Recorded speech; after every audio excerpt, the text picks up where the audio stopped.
I want to start with a scenario today that honestly sounds like a fever dream. Oh, those are the best kind. Right. So imagine you're the most powerful person in your country. You have everything, but you're literally rotting away. Yikes. Yeah. Your skin is turning black, your body is just growing weak, and every doctor has basically given up.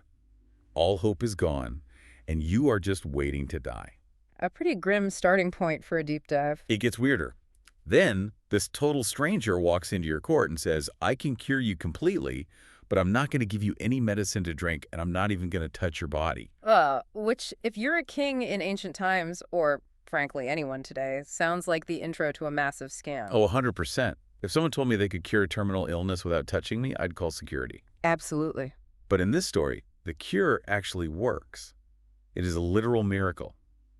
But that miracle triggers a chain reaction that ends up being so much worse than the disease ever was. It's the ultimate be careful what you wish for scenario, but with a very specific and gruesome twist involving a polo mallet and a poisoned book. Exactly. So today, we are doing a deep dive into the classic tale of the King of Greece and the physician Douban. It's one of the real standout stories from the Arabian Nights. And it really is a masterpiece of a story. It is. But before we get into the body horror, Mm. and there is definitely body horror, we need to unpack where this comes from, because the context around this text really changes everything. It really does. I mean, people often think of the Arabian Nights as just, a collection of fairy tales for kids. Aladdin, Alibaba, magic lamps, that sort of thing. Right, the Disney stuff. Yeah, but we have to remember the frame story that holds the whole thing together. Who is actually telling this story? It's Scheherazade. Yes. And who is she talking to? She's telling this to King Shahryar, who is a man who marries a new woman every single day and executes her the next morning because he's convinced all women are unfaithful. Right, so she is literally telling these stories to save her own life. Yeah.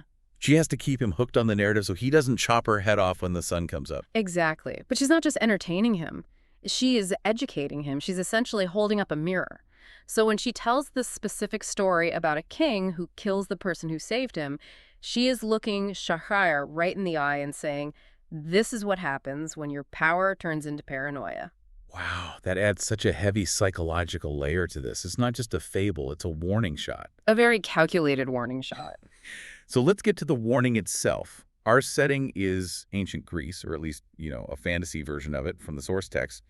And we have King Yunan. And King Yunan is in deep trouble. He is. The text describes him as suffering from leprosy. But this isn't just a mild skin condition. The text is very graphic. It says his skin has turned black, his body is failing him, and the best physicians in the entire world have just thrown up their hands. He's a dead man walking. And into this total hopelessness steps our second main character, Douban. And the text makes a really big deal about where Douban is from. He's not Greek. No, he's Persian. Right, and that's a crucial detail for the time period when this was compiled. In the medieval Islamic world, Persian medicine was the absolute gold standard. They were the experts. Exactly. They were the ones translating the ancient texts, really figuring out advanced pharmacology.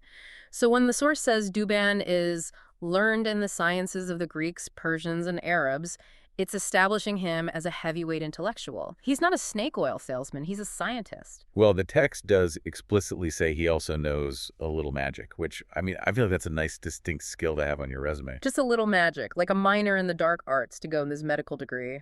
Right. So Douban arrives, sees this rotting king, and makes his incredibly high-stakes pitch. He says, "O king, I will cure you completely without potions and without ointment." And the king, who is desperate and probably in agony, basically laughs in his face. He's like in disbelief. But Douban pushes back. And this is where the bargain happens. Douban tells him, if I don't cure you, you can take my life. And then he asks for something really interesting in return. He doesn't ask for a pile of gold up front. Exactly. He asks for a promise. He makes the king swear a solemn oath. He says, when you are healed, you will not kill me. Which really implies Douban knows exactly how volatile and dangerous kings can be. He's trying to build a verbal insurance policy. He knows the risks, so the king swears the oath, and we get to the actual cure. And this is where our deep dive gets weird. Because Douban doesn't perform surgery. He doesn't mix a potion. He orders the king to play a game. A very specific game. He tells the king to play polo. Polo. Yes, he brings the king a wooden club, a polo mallet, and a ball that he has specially prepared, and the instructions are very clear. He tells the king, Right out, strike the ball, and keep hitting it until you are drenched in sweat. Okay, let's pause here, because how on earth is playing polo supposed to cure leprosy? I know we're dealing with a magical realist text here, but usually there's some internal logic to these things. There actually is a lot of logic here. It's deeply rooted in the medical theories of the time, specifically Galenic medicine. Okay, unpack that for us. So, the prevailing idea was that the human body is governed by humors, or fluids. Illness happens when these fluids become imbalanced or corrupt. So the leprosy is like it's bad fluid trapped inside the king's body. Exactly. The medical thinking was that you needed to find a way to draw out the corruption.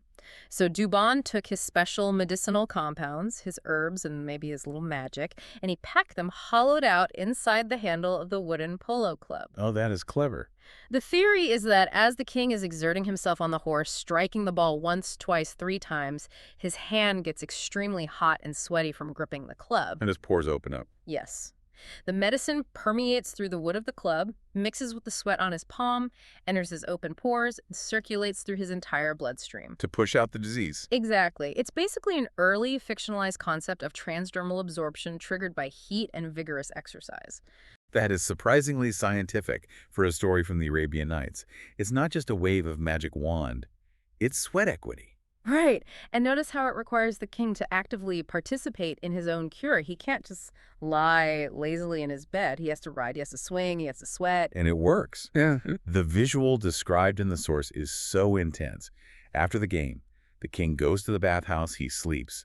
And when he wakes up, the black leprosy starts peeling away from his body like dry leaves. That imagery is incredible. And underneath, his skin is white as pure silver. The black rot is totally gone. He's a completely new man. Imagine the sheer relief of that moment. He was facing a very slow, painful, inevitable death, and now he's stronger than he's been in years. The gratitude he feels must be overwhelming. And he shows it. Yeah. He embraces Douban. He gives him these magnificent robes of honor, and he basically hands him the keys to the treasury. He fulfills the first part of the promise. He says, "You are the greatest physician. Half my kingdom is yours." It seems like the perfect happy ending. The king is healthy, the brilliant doctor is rich and respected. But this is where the story abruptly shifts genres. It stops being a medical drama and turns into a paranoid political thriller. Because, as it turns out, not everyone in the court is thrilled that a Persian stranger just waltzed in and saved the king. Right. Enter the antagonists, the viziers and the courtiers. They are not happy. Not at all. If you look at their motivation, it's pure, unadulterated jealousy. You have these high-ranking advisors who've been with the king for years. They couldn't cure him. They just sat there and watched him rot. And they probably thought they were going to be in charge soon. Probably. And now this foreigner walks in, cues him in a single afternoon with a wooden stick, and suddenly this guy is the king's new favorite person. It's a massive threat to their power. But they can't exactly go up to the king and say, "Hey, we're jealous of the new guy." That sounds petty. They have to frame their jealousy as a national security threat. And the argument they come up with is terrifyingly smart. They don't deny Douban's power at all. Instead, they weaponize it. Also, They pull the king aside and exploit the foreigner angle. They whisper, "This man came from another land. You don't know his true heart." And then they drop the real poison in his ear. the specific whisper. Yes. They say, "This man is a sorcerer. Think about it. Today, he healed you from a distance with a simple ball and club. If he can heal you without touching you, tomorrow he could kill you with the exact same trick." Wow. That is, I mean, I hate to say it, but that is such a good point. If I'm the king, that logic actually lands. If this guy has the power to manipulate my biology through the handle of a polo club, he could have just as easily put a lethal poison in there instead of medicine. It highlights the dual nature of power. The ability to save a life is often the exact same as the ability to destroy it. The viziers are weaponizing the king's own survival instinct against him. They urge him to execute Douban before it's too late, to strike first. Exactly. And the king, who we've already established was pretty desperate and maybe a bit unstable to begin with, completely flips. He really does. He listens to these poison words. He totally forgets the solemn oath he swore on his own life. The "when you are healed, you will not kill me" part. It happens so fast. He goes from "half my kingdom is yours" to ordering the executioner to cut off his head. And this brings us back to what Scheherazade is trying to show King Shahryar. This reveals the extreme fragility of gratitude when it is placed up against fear. The paranoia just completely overrides the reality of his salvation. He allows the hypothetical fear of what Douban might do to erase the reality of what Douban actually did, which was save his life. And so the order is given. Which brings us to the confrontation. Douban is arrested and brought before the king in chains. And the source makes a point to highlight Douban's demeanor here. He is incredibly calm. Right. Does he beg for mercy?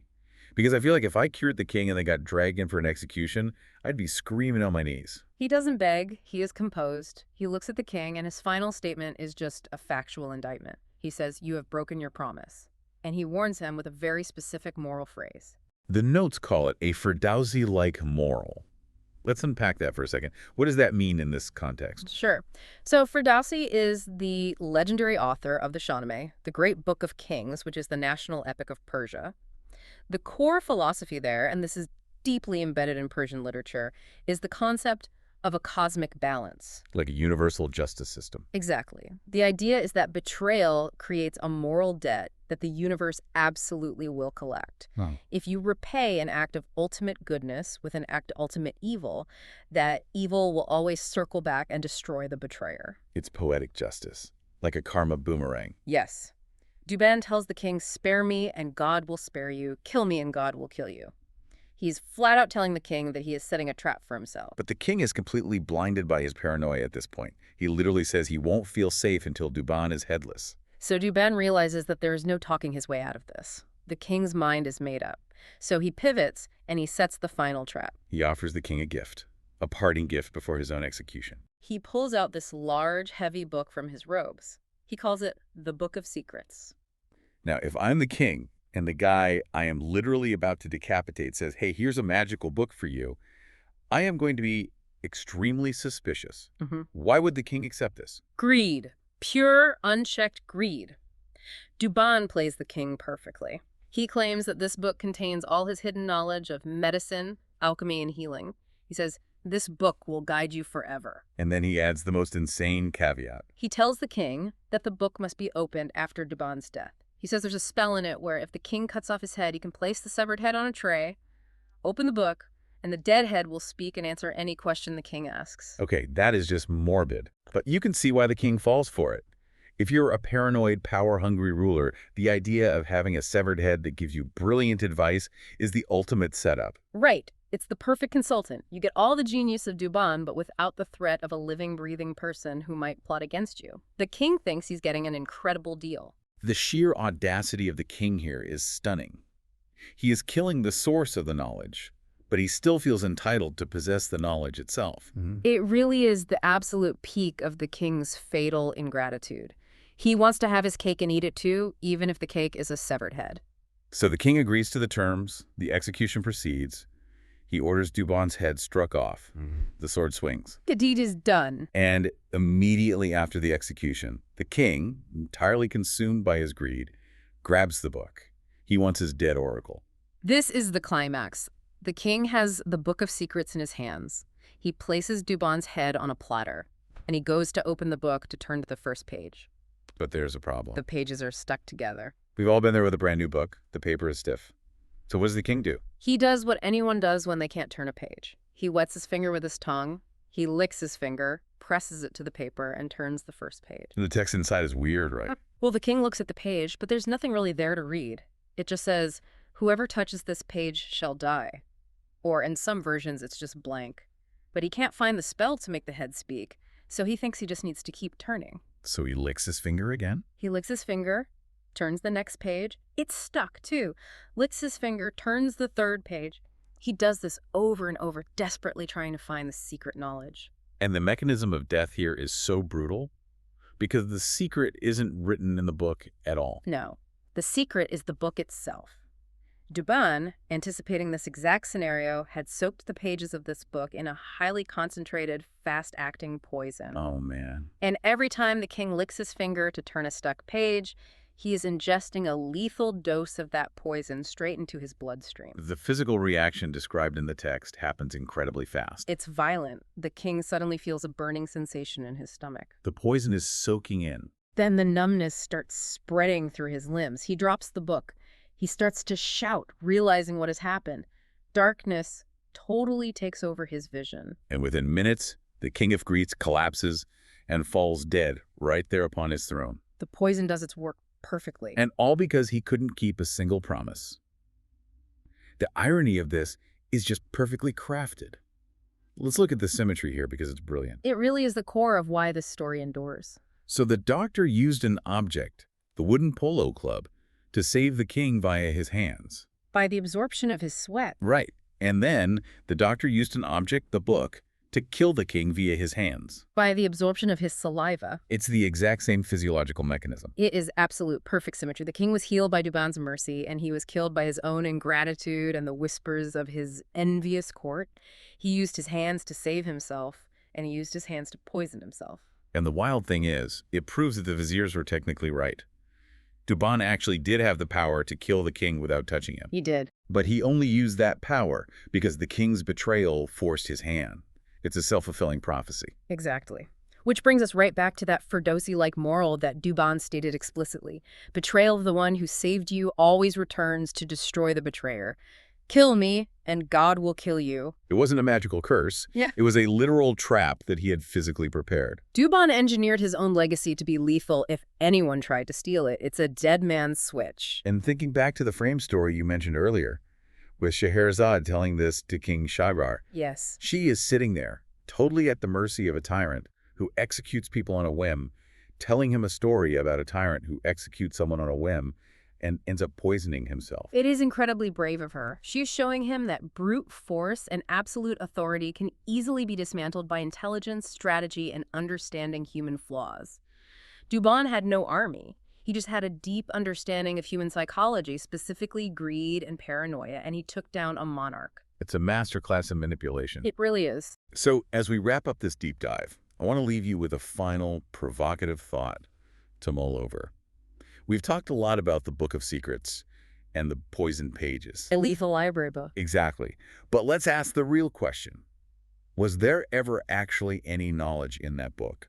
That is the big debate among scholars. Because I tend to think that the book itself and the king's desperate, greedy need to open it was the only secret that ever mattered. That's a really interesting way to look at it. The king died frantically turning pages, seeking some magical guidance to hold onto his power. But the tragic irony is that the only guidance he ever actually needed to survive was the simple oath he had already broken. When you are healed, you will not kill me. He had the answer the whole time. He just chose to throw it away. He traded his life for a blank poison page. So if someone saves your life, maybe don't listen to the jealous guys in the room, and definitely don't lick your fingers when you're reading their books. Sound advice for any century. Thanks for taking this deep dive with us today. We'll catch you on the next one.